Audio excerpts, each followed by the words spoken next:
திருநெல்வேலி மாநகராட்சி நெல்லை மண்டலத்திற்குட்பட்ட 23வது வார்டில் தேவிபுரம் பகுதியில் உள்ள பொது குடிநீர் குழாயை சுற்றி தரைத்தளம் அமைக்கும் பணிகள் தொடங்கப்பட்டன.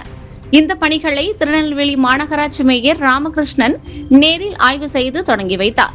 பொதுமக்கள் பாதுகாப்பாகவும் சுகாதாரமான முறையிலும் குடிநீரை பயன்படுத்தும் வகையில் இந்த பணி மேற்கொள்ளப்படுவதாக தெரிவிக்கப்பட்டது.